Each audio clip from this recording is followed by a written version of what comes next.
Whispers Beneath the Silver Lake. Chapter 1. The Calling. The voice came with the moonrise, as it always did.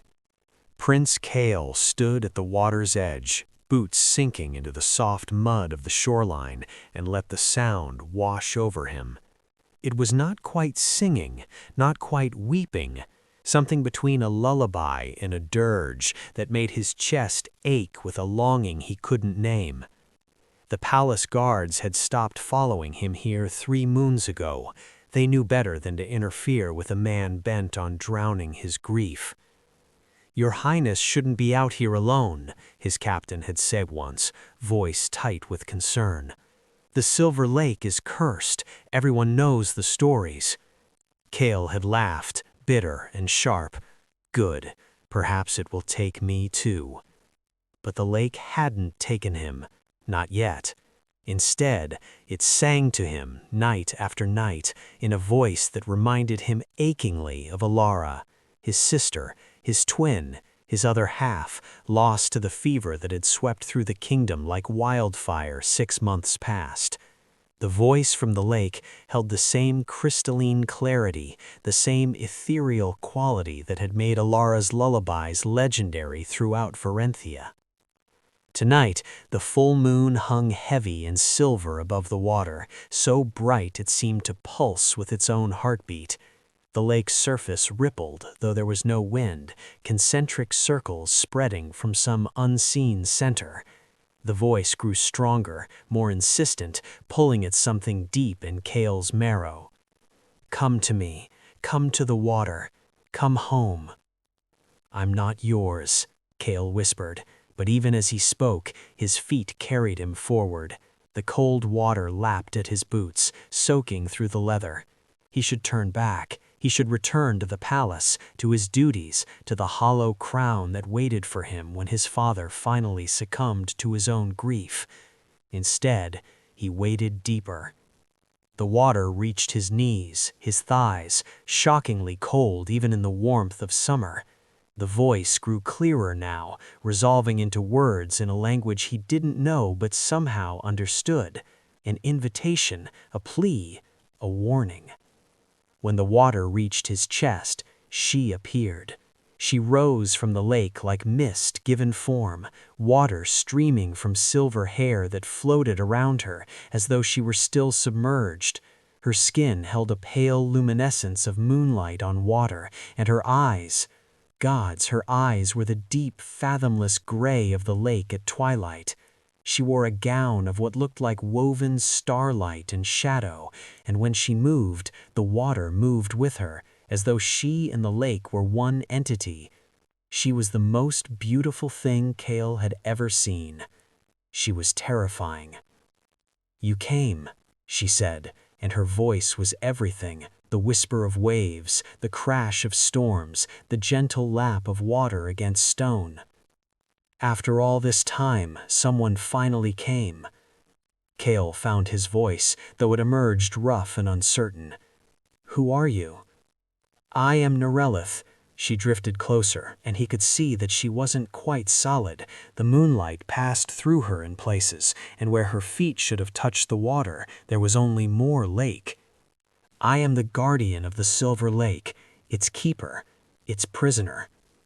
"A spirit?" The word came out half question, half statement. "Once I was human." Her expression flickered with something that might have been pain. "Now I am bound to these waters, cursed to call out each full moon, waiting for the one who can hear me, the one who can break my chains." Kael's heart hammered against his ribs. Myths and legends were supposed to stay in storybooks, not materialize before you in the middle of a grief-drunk midnight swim. "Why me? Why can I hear you when others can't?" Nerileth reached out as though to touch his face, but her hands stopped just short, hovering in the air between them.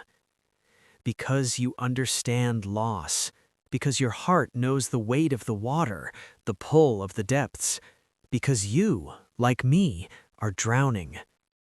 The truth of it hit him like a physical blow.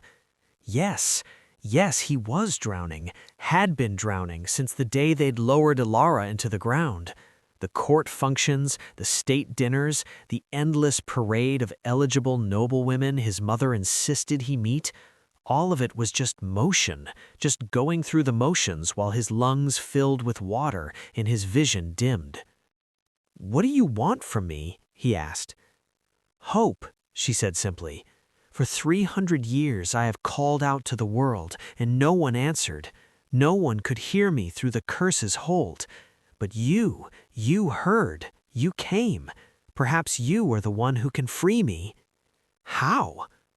Nerileth's form flickered, and for a moment Kael could see through her to the far shore beyond.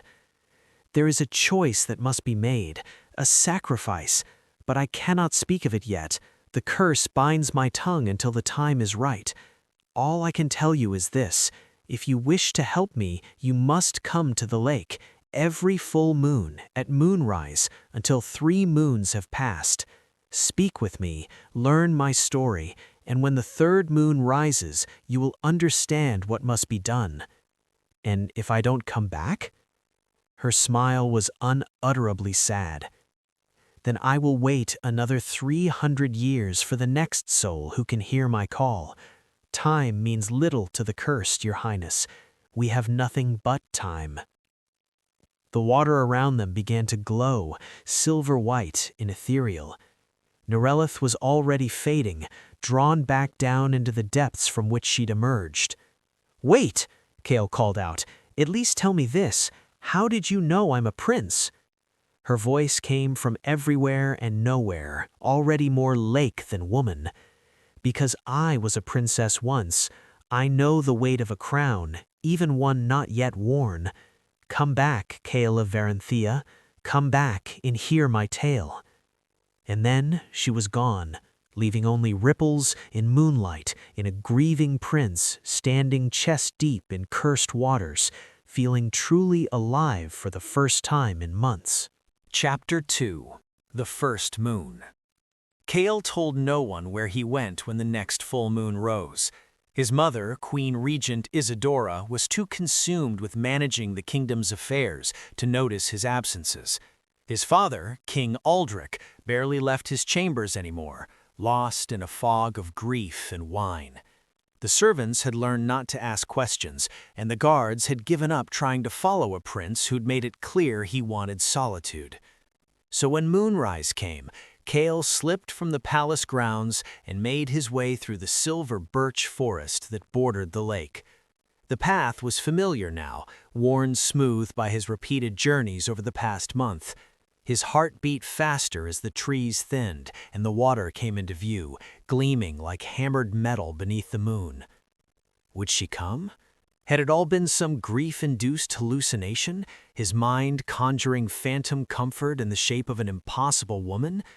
But then he heard it, that voice calling across the water.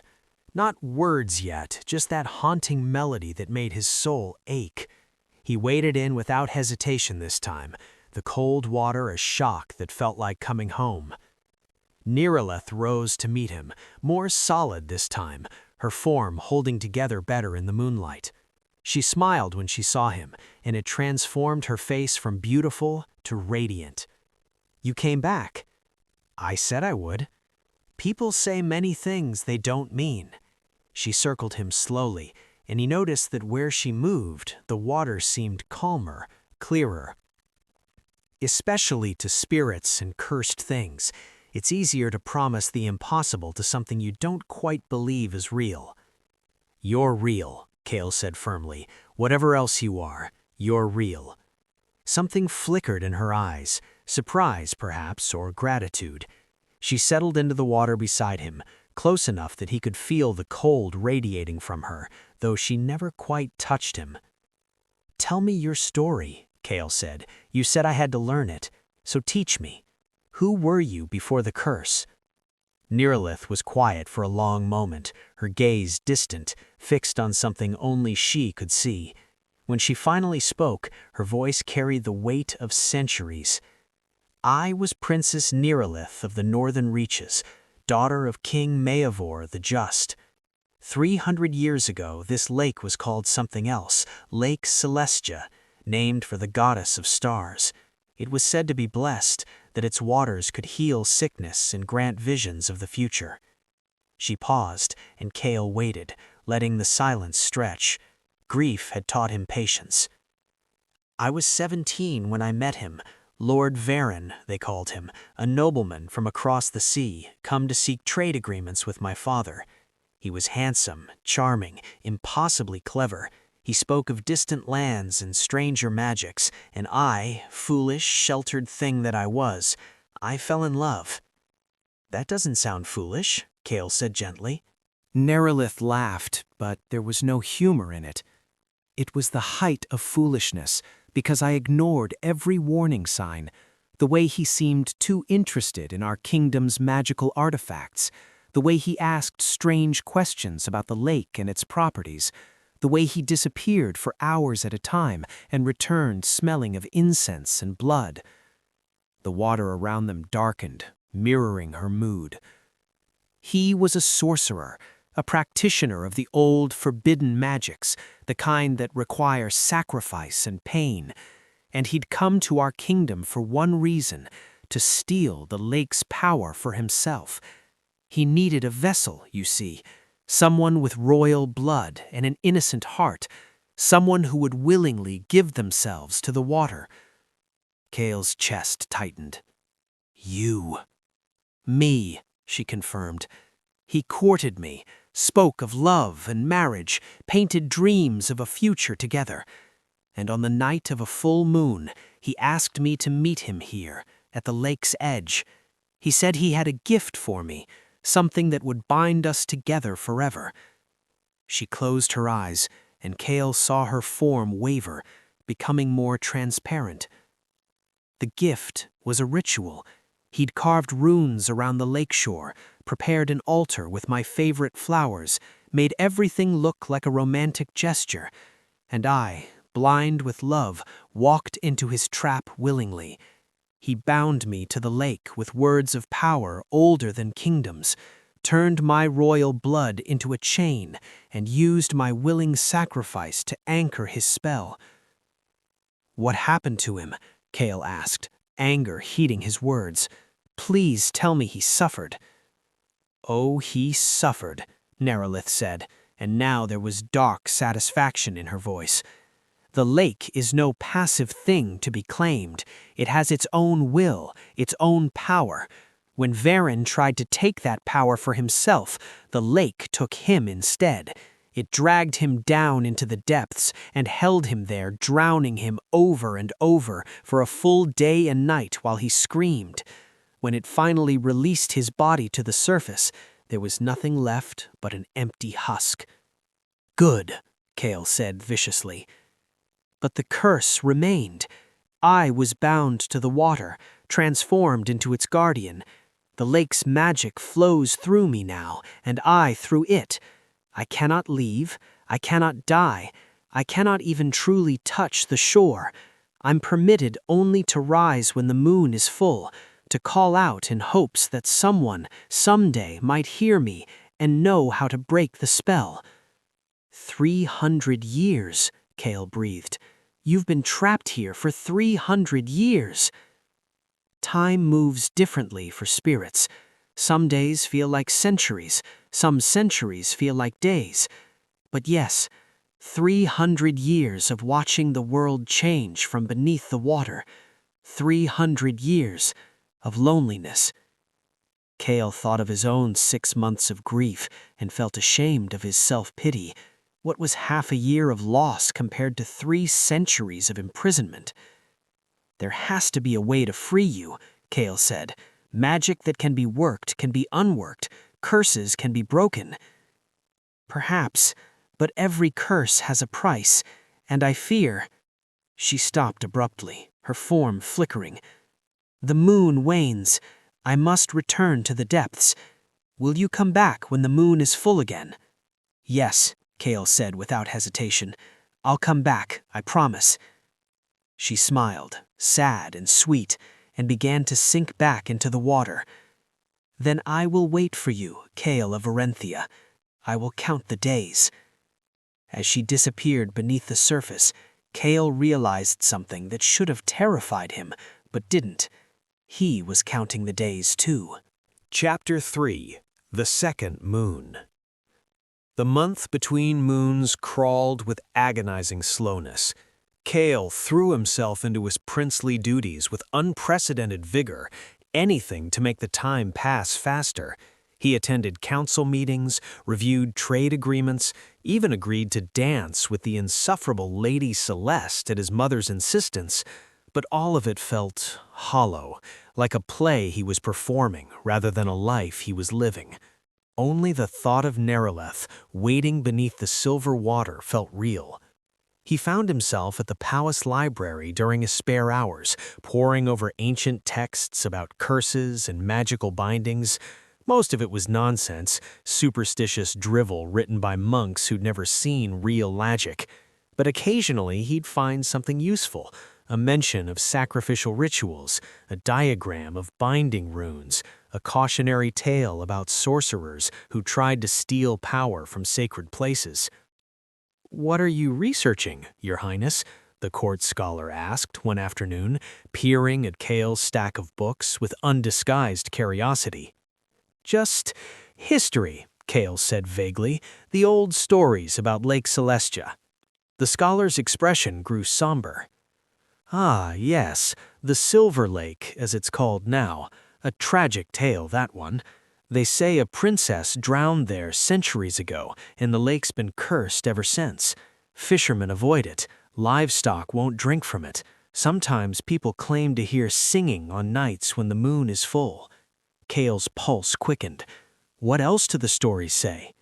That those who hear the singing are doomed, that the lake calls to the brokenhearted, luring them to watery graves.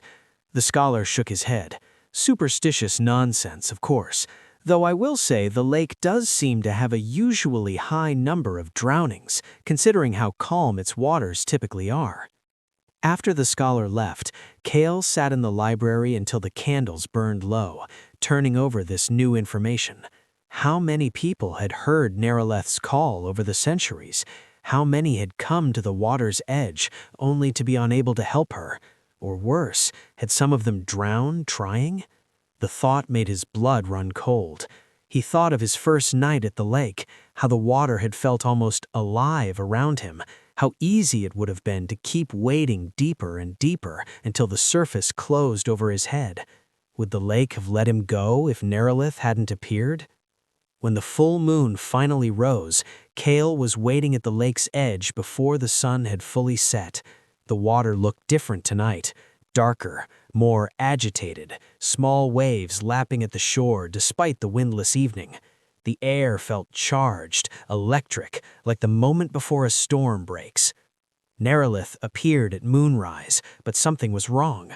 Her form flickered and wavered, barely holding together, and her face was drawn with what looked like pain. Nerileth waded Kael in quickly, stopping just short of where she hovered over the water. "What happened? Are you hurt?" "The lake is restless," she managed, her voice distorted, echoing. "It knows someone has been listening. It knows I have hope again. It doesn't like it." "What do you mean? I thought you were the lake's guardian." "I am its prisoner first," she said. "The curse binds me to serve the lake's will, to protect it from those who would exploit it. But the lake itself is not benevolent. It's angry. It's been angry since Varen tried to claim it, and now that I've found someone who might be able to free me, it fights back." The water around them began to churn, small whirlpools forming in the shallows. Kael felt something brush against his leg, cold fingers that weren't Nerileth's. "You should go," Nerileth said urgently. "It's not safe for you here tonight." "I'm not leaving you." "Kael, I said I'm not leaving." He took a step closer to her, and the water surged, nearly knocking him off his feet. He caught his balance and stood firm. "I've spent 6 months drowning in my own grief. I'm not afraid of this lake." Nerileth stared at him, and slowly, something in the water seemed to settle. The whirlpools calmed, the grasping cold retreated. "You're remarkable," she whispered. "Do you know that?" "I'm just stubborn," I managed a slight smile. "My sister used to say it was my most defining trait. She said I once refused to come in from the rain for 6 hours because my tutor told me I had to." "Tell me about her," Nerileth said. "Tell me about your sister." And so Kael did. Standing in the cursed water beneath the full moon, Kael told Nerileth about Ilara, about her laugh that sounded like bells, about her terrible singing voice that she insisted on inflicting on the whole palace anyway, about how she'd been the only person who could ever beat him at chess. He told her about the fever, about holding Ilara's hand as the life drained from her, about the empty space she'd left behind that nothing could fill. "I understand," Nerileth said when he finished. "I had a brother too, Kieran. He was only 10 when I was cursed. I wonder sometimes what became of him, whether he lived a good life, whether he had children who had children who had children." 300 years, Kael said. "Everyone you knew is long dead." "Yes," she drifted closer, and this time he could almost feel the chill of her form. Almost. "But you know, in some ways that makes it easier. There's no one left to grieve for me, no one left to miss. I am a ghost in truth, untethered from the world I once knew." "I would grieve for you," Kael said quietly, "if something happened to you. I'd miss you." Nerileth went very still. The lake around them became smooth as glass, perfectly reflecting the moon above. "Kael," she said, and her voice trembled, "you should know something. The third moon, when it rises in a month's time, that's when the choice must be made, the choice that will determine whether I can be freed." "What choice? Tell me what I need to do." "I can't. The curse won't let me speak the words directly, but I can tell you this. There will be a sacrifice required. Something precious must be given to break a binding forged with blood and betrayal." "I'll give it," Kael said immediately, "whatever it is." "You don't know what you're promising." "I don't care." And he realized with a startling clarity that he meant it. In these 2 encounters, Nerileth had become more real to him than anyone else in his life. She understood his grief. She didn't try to fix him or hurry him through his mourning. She simply existed alongside him in the darkness, a kindred spirit, bound by different chains. "One more moon," Nerileth said. "Come back to me one more time, and you'll understand everything. But Kael, promise me something. Anything. Promise me that when you know the cost, you'll make the choice that's right for you. Not the choice you think I want, not the choice that makes you a hero, the choice that you can live with." "I promise," he said, though he had no idea what she meant. The moon began to set, and Nerileth's form grew translucent, fading back into the water from which she'd come. "One more moon," she whispered, and was gone. Kael stood in the lake until the sun rose, wondering what price could possibly be too high to save her. Chapter 4. The Breaking Point. The month before the third moon was agony. Kael felt like a man standing on the edge of a precipice, waiting to see whether he'd be asked to jump or fly. He moved through his days in a daze, barely present for the discussions of grain tariffs and border disputes that filled his council meetings. At night, he dreamed of silver water and a voice calling his name. But 10 days before the full moon, everything changed. Kael's mother summoned him to the throne room, her face grave. When he entered, he found not just the Queen Regent, but also the High Priest of Varenthia and 3 members of the King's Council, the most senior advisors in the realm. "Sit, Kael," his mother said, and something in her tone made his stomach drop. He sat. "Your father is dying," she said without preamble. "The physicians give him a month at most, which means we must begin preparations for your coronation." The words hit him like a physical blow. He'd known his father was unwell, but dying? A month? The kingdom needs stability, Lord Chancellor Bowen said, his jowls quivering. We need a strong king on the throne, preferably one with an heir already secured. Your Highness, we've taken the liberty of arranging several suitable matches. No, Kael said. His mother's eyes flashed. Kael, be reasonable. I said no. He stood, hands clenched at his sides. My father is dying, and you want to marry me off like a prize stallion? You want to crown me while he's still breathing? We want to ensure the kingdom's future, the high priest interjected smoothly. Your grief is understandable, Your Highness, but personal feelings cannot supersede the needs of the realm. The realm, Kael repeated bitterly. Always the realm. Never the people, never the hearts that break or the souls that shatter. Just the realm, that nebulous, perfect concept that demands everything and gives nothing in return. You sound like your sister, his mother said, and Kael couldn't tell if it was meant as an insult or an observation. Alara was always too idealistic for statecraft. I'd hoped you'd prove more pragmatic. Alara was worth 10 of any political marriage. She cared about people, not just power. The room fell silent. His mother's face went pale, then red. You are dismissed, she said coldly. We will discuss this when you're capable of rational thought. Kael left the throne room, fury and grief churning in his gut. He made it to his chambers before the rage collapsed into something darker, heavier. He sank onto his bed and put his head in his hands.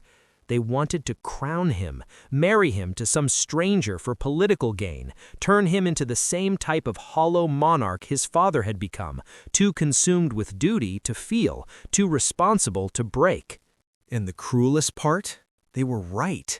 The kingdom did need stability. It did need a strong leader and a secure succession.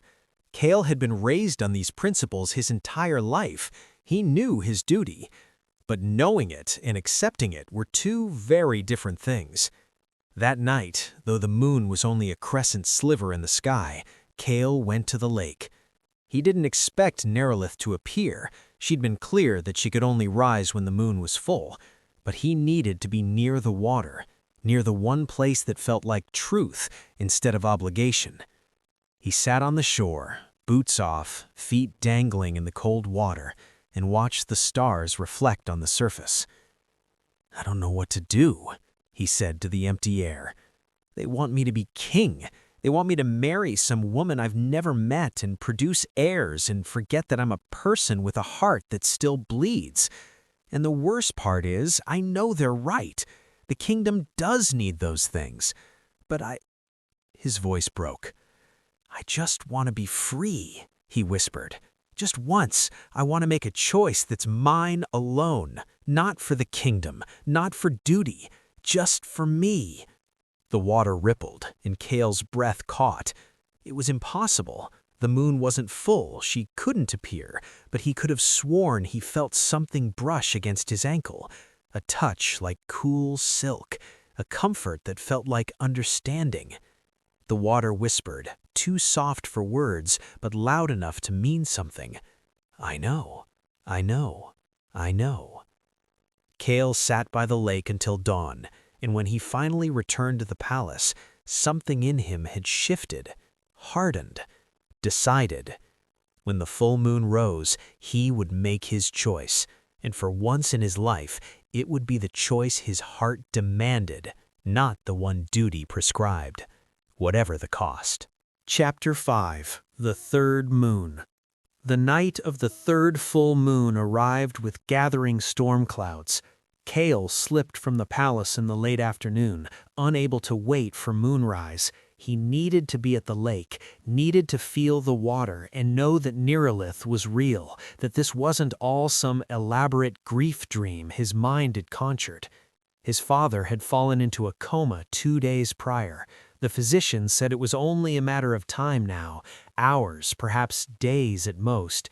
His mother had stopped speaking to Kael entirely after he'd refused, again, to even meet the prospective brides she'd selected. The entire palace felt like a tomb, cold and silent and waiting for death. But here, at the lake, the air felt alive, electric. The water churned beneath the darkening sky, waves lapping against the shore with unusual force. Thunder rumbled in the distance. Kael waded in, fully clothed, not bothering to remove his boots or even his court jacket. The water soaked through immediately, weighing him down, but he didn't care. He walked until it reached his chest, his throat, until he was almost swimming in the deep water where Nerileth usually appeared. "Please," he called out to the gathering dusk. "Please, I need you. I need to know." The moon broke through the clouds, full in silver and impossibly bright, and Nerileth rose. She was radiant tonight, more solid than he'd ever seen her, her silver hair flowing around her like water given form. But her eyes were filled with sorrow. "You came." "I'll always come." The words left him before he could think about them. "Nerileth, tell me what I have to do to free you. Tell me the cost." Nerileth's form flickered, and she closed her eyes as though in pain. "The curse bends me to the lake with chains of magic. To break those chains, the lake must be given something of equal value to replace me. A life for a life, a soul for a soul." The words hung in the air between them, heavy as stones. "You're saying someone has to die, someone with royal blood has to die to free you." "Not just someone." Nerileth's form flickered, and she opened her eyes with tears that couldn't fall. "It has to be you, Kael. You're the one who heard my call. You're the one the curse recognized as worthy of breaking it. If you choose to save me, you must take my place as the lake's guardian. You must give yourself to the water, willingly, in the name of love." The world seemed to tilt beneath him. He'd known there would be a price. He'd been prepared to pay it. But this— "If I do this," he said, voice barely above a whisper, "I become what you are, trapped, bound to the lake for, another 300 years? "Forever," Nerileth said, "or until someone else hears your call and chooses to trade their life for yours." "But Kael," her voice broke, "Kael, you can't. I won't let you. I called you here hoping you could free me, but not like this, never like this." "Then why tell me?" Kael demanded. "Why explain the cost if you won't let me pay it?" "Because you deserve the truth. Because I—" She stopped, form wavering. "Because in these 3 moons, I've come to care for you, and I can't bear the thought of you sacrificing yourself for me." "Why not?" Kael pushed closer, until he was almost inside her ethereal form. "Why can't I make that choice?" "Because you have a kingdom to rule. Because you have a life ahead of you, a real life, with real people and real purpose. Because you're young and vital, and you deserve to grow old and have children and leave a legacy beyond becoming a ghost bound to cursed waters." "And what if that's not the life I want?" Kael shot back. "What if I'm tired of duty and obligation and doing what's expected? What if the only time I felt truly alive in months is when I'm here, with you, in this cursed water?" Lightning split the sky, and the lake erupted into waves that crashed over them both. Nerileth's form solidified for just a moment, just long enough for Kael to feel her, really feel her, solid and present and achingly real. "You don't love me," she said desperately. "You can't. You barely know me." "I know you better than I know anyone," Kael said. "I know your grief and your loneliness. I know your strength and your suffering. I know that you've endured 300 years of imprisonment and still have hope enough to call out to the world. I know that you see me, truly see me, not Prince Kael, not the future king, but me, and that's more than anyone else has done in my entire life." "Kael, do you want me to save you? Forget duty, forget what's noble or right. Do you want to be free?" "Yes," she whispered. "God's help me, yes." "Then let me do this." He reached out as though to take her hand, even though he knew he couldn't touch her. "Let me choose this. Let me choose you." The storm broke fully, rain hammering down on the lake's surface. Nerileth's form flickered wildly, and when she spoke, her voice was barely audible over the thunder. "There's something else you should know, something I haven't told you." "What?" If you take my place, if you bind yourself to the lake, you won't be alone. The curse doesn't just create a guardian, it creates a companion for whoever is freed. We would be connected. I would be able to visit you, to speak with you, bound to the shore, if not to the water itself. You wouldn't be trapped in solitude as I was. Kael's breath caught. We'd be together? In a sense, but Kael, it's still imprisonment. It's still an eternity bound to this place. An eternity with you, he said, or a lifetime without you. That's the choice, isn't it? Thunder rolled across the sky. The water rose around them, pulling at Kael with invisible hands. "The lake is ready," Nerileth said, and now her voice held a note of finality.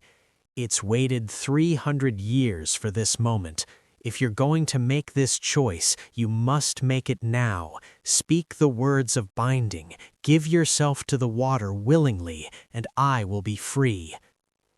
Kael thought of his father, dying in the palace, his mother, cold and distant, the kingdom that needed a king, the life of duty and obligation that stretched before him like a sentence. And then he thought of Nerileth, rising from the water each full moon for 300 years, calling out in hope that someone would hear her. He thought of her loneliness, her strength, her sorrow. He thought of the way her presence made him feel, seen, understood, valued for who he was rather than what he represented. It wasn't really a choice at all. "What do I say?" he asked. "No!" Nerileth cried out. "Kael, please think about this." "I have thought about it. Tell me the words." She was crying now, tears that were more lake water than salt. "You just have to mean it. You have to speak from your heart and mean it with every part of your soul. The curse will know if you're lying." Kael took a deep breath. The water was warm now, almost welcoming, as though the lake itself was eager for him. "I give myself to the water," he said, voice strong and clear despite the storm. "I give my life, my blood, my soul to the silver lake, willingly and freely in the name of love. I take the chains that bind Nerileth and make them my own. I become the guardian, the prisoner, the voice that calls beneath the moon. This is my choice. This is my sacrifice. This is my freedom." The words hung in the air for a moment, and then the lake responded. It pulled him under in a rush of silver light and impossible cold. Kael felt the water fill his lungs, but instead of drowning, he felt himself becoming. The lake poured into him, centuries of memory, ages of waiting, the weight of every soul that had ever touched these waters. He was dissolving, reforming, transforming into something that was neither fully alive nor truly dead. Through the chaos, he felt Nerileth's presence. She was screaming his name, her form solidifying as his became translucent. The curse was working, the balance shifting, one soul traded for another. "I'm sorry," he tried to say, but he had no voice anymore, just the whisper of water over stones. "I'm so sorry," Nerileth's voice echoed through him, and he felt her grief like a physical wound. "I should never have let you." "Don't," he managed to project back, his consciousness already spreading through the lake like ink in water. "This was my choice, my freedom." And then the transformation completed. Kael sank to the bottom of the lake and felt the chains settle around his spirit, invisible, unbreakable, eternal. He was bound now, as Nerileth had been, tied to the water and the moon in the endless cycle of calling out to a world that might never answer. But he wasn't alone. Nerileth stood on the shore, her form fully solid for the first time in 300 years. She was gasping, trembling, her hands pressed to her chest as though to confirm her own heartbeat. She was real. She was free. She was alive. And she was looking at the water with an expression of such profound anguish that Kael felt it resonate through every drop of the lake. "Kael!" she cried, falling to her knees at the water's edge. "Kael, please, come back!" He couldn't.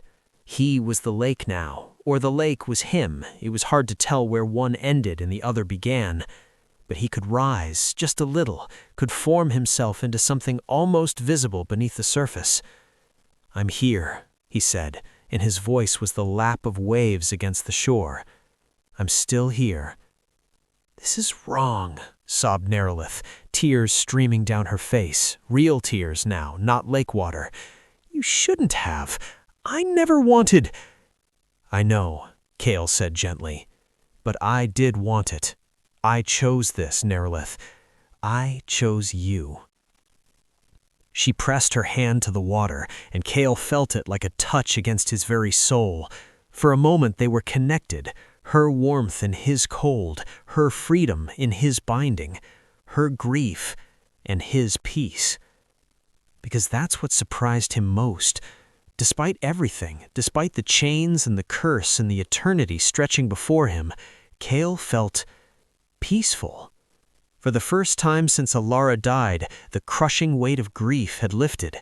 He had chosen something purely for himself, made a sacrifice that meant something, loved someone completely without reservation or duty or political calculation. He was trapped, but he was free. "What do I do now?" whispered Nerileth. "How do I live with this? How do I walk away knowing what you gave up for me?" "You live," Kael said simply. "You live the life I freed you to have. You see the world I'll never see again. You grow old and find joy and maybe, someday, find love with someone who can actually hold you." "I don't want someone else," she said fiercely. "I want you." "You have me. Not the way either of us would have chosen. But you have me, and when the moon is full, I can rise. I can speak to you. We'll have those moments, even if we can't have more." Nerileth sat on the shore for a long time, her hand in the water, feeling Kael's presence swirl around her fingers. The storm had passed, and the first light of dawn was beginning to touch the eastern sky. "I'll come back," she said finally. "Every full moon, I'll come back, and I'll tell you about the world. I'll be your eyes and your voice beyond this lake. I'll make sure your sacrifice means something." "It already means something," Kael said. "It means you're free." She smiled through her tears. "Then I'll live free enough for both of us." Epilogue: The Silver Lake. 30 years passed. Nerileth returned to the lake every full moon without fail, just as she'd promised. She told Kael about the kingdom's transformation, how his disappearance had sparked a crisis that ultimately led to reform, how his mother had stepped down and his cousin had taken the throne, how the rigid structures of duty and obligation had slowly given way to something more humane.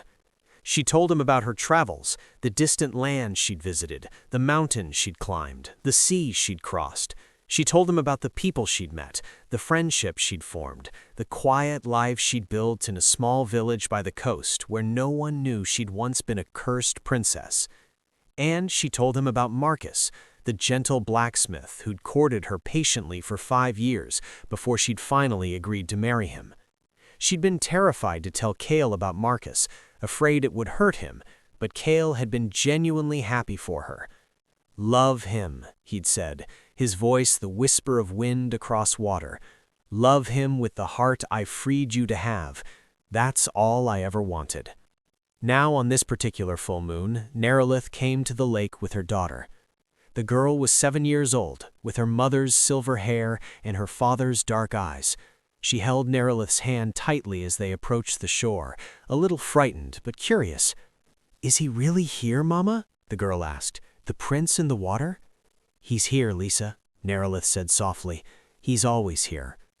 Kael rose as the moon cleared the horizon, his form more stable now after 3 decades of practice. He'd learned to hold himself together better, to appear almost solid when he concentrated.